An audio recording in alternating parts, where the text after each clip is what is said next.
Hey guys, Emily here, back with an intervention video to help you make the most of your intervention programs.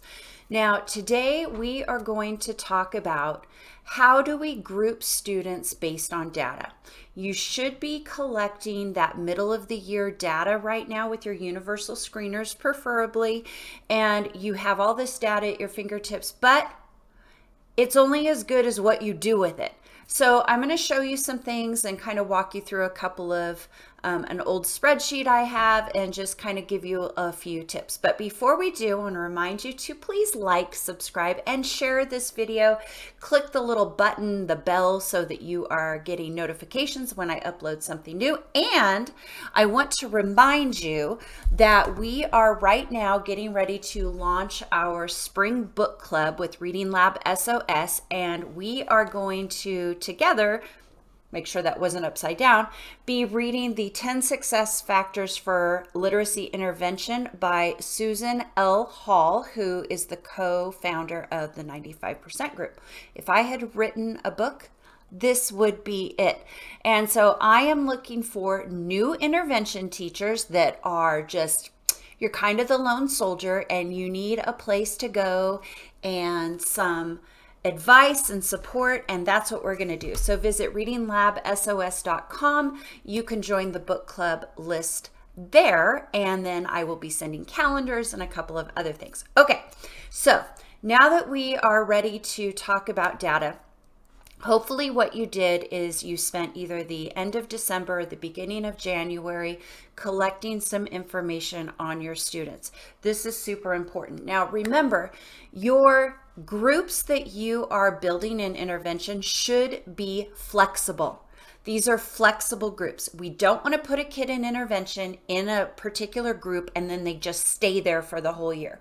That's not how intervention should work. So we have to collect data so that we know what to do with these students. So I went through my records and I found an old spreadsheet that I would like to share with you. Let's see if I can find it here. Okay.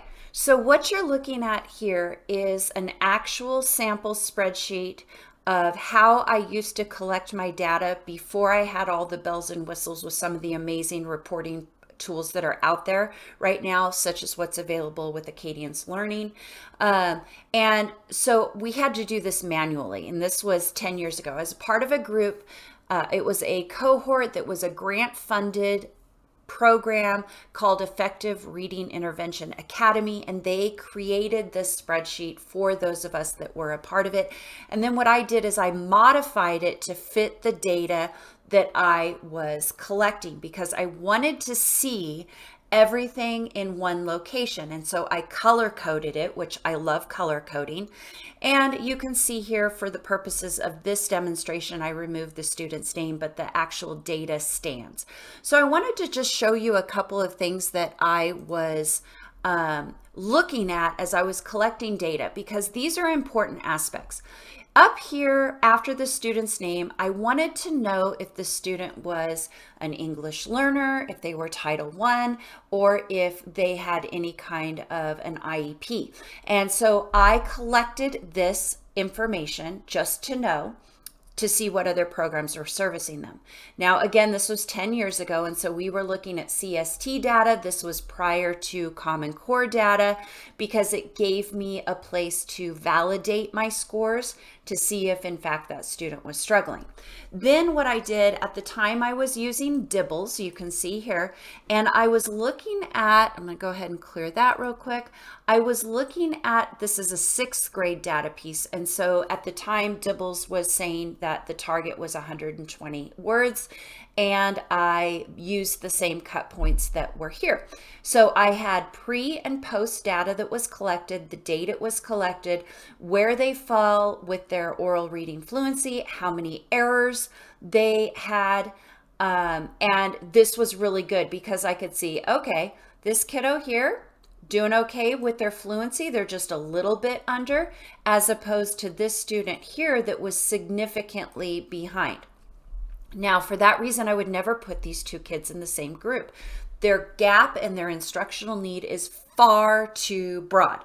So what I wanted to do again is keep looking at this additional data. Here, the San Diego Quick was another piece of data I was looking at. It is available for free online.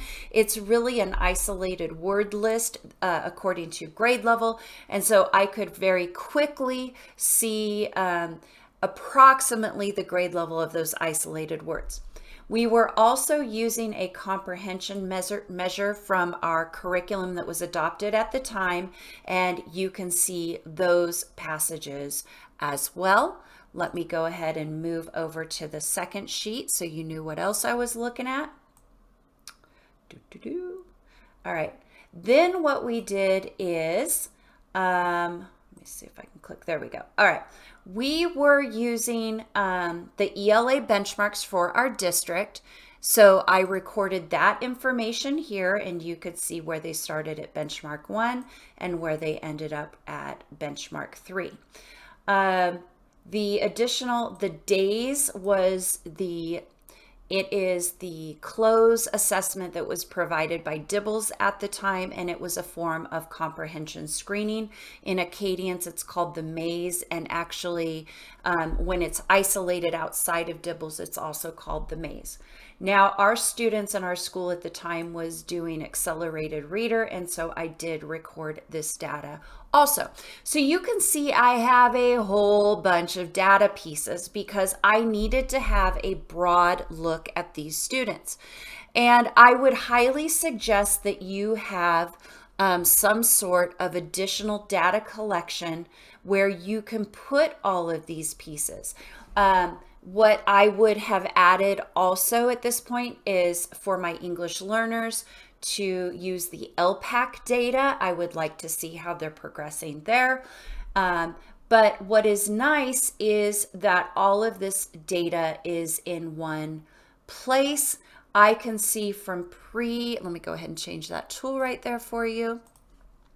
I can see, for example, we have pre and post data. I can see growth, okay? Preferably, I want to see bands of growth like this right here from the red to the yellow. Those are pretty significant improvements that I really love. Let me see if I can scroll down.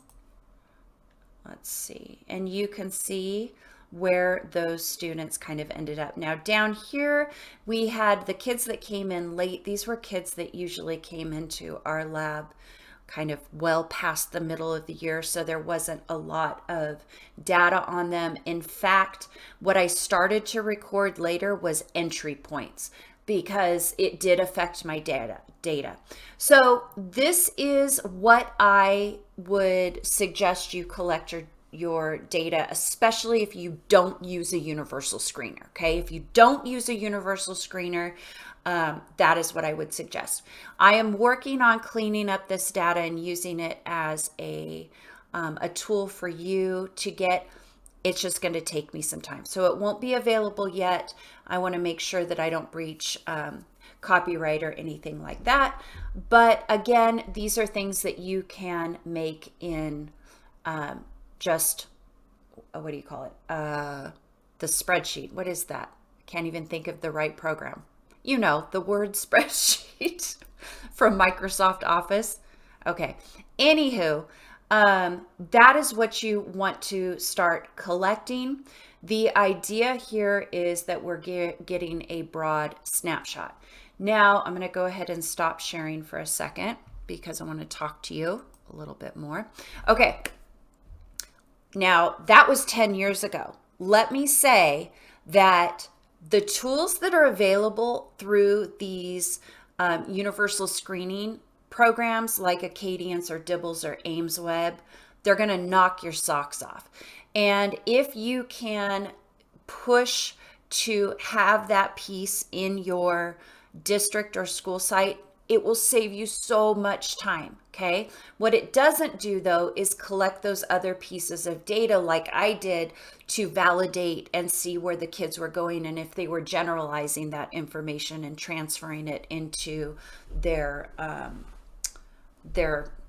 other skill sets and assessment tools. Okay, so that's important.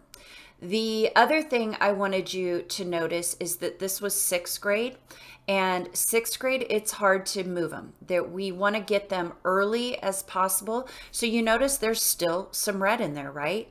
And do we move every single student from the red to the green? Not in 1 year. It takes some time, and so keep that in mind as well. The important thing to remember is that when you're looking at this data, the whole point of it is to help you group your students by like need. Now, this spreadsheet that I showed you is going to give us a couple of tools like the oral reading fluency and the comprehension perhaps. But when you use your universal screening data, you can really squish the instructional need much, much closer. The reason we do that, we want to develop homogeneous groups, meaning we want kids to be in the same area of need. Why? Well, it makes our instruction far more efficient. And we don't want to waste students' time. We don't want to give them instruction in skills they've already mastered. So when we're only grouping kids according to grade level, for example, let's say that your school, your first grade teachers say, here are my bottom 5 kids, and you get 5 kids. They're first grade, and that's about the only common element they have. That's not the purpose. That might be a starting point for you, and that's okay. But we need to look at the skill deficits, okay? Kids that struggle for very different reasons. Some may have, word work issues, phonemic awareness issues, fluency issues, and they all have a different instructional path to get them back on track. So keep that in mind as you are grouping students. We have to collect data. We have to let the data guide our instruction and our grouping. Because before we deliver instruction, we got to group them appropriately.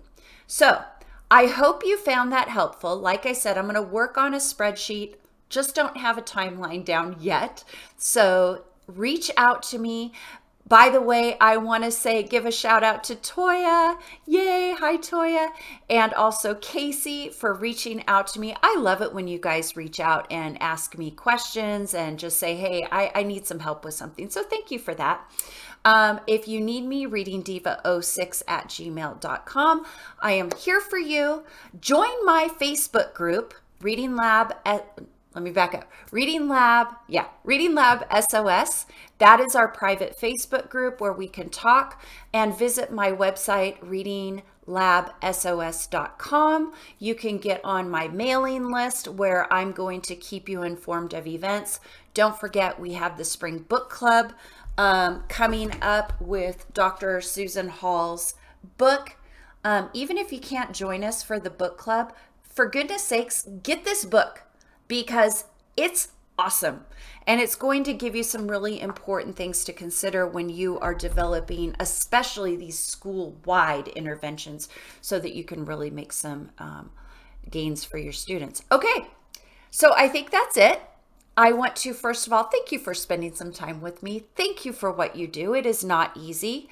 And you've got a lot on your shoulders. So I appreciate your time. Reach out if you need me. Have a wonderful day, and bye for now.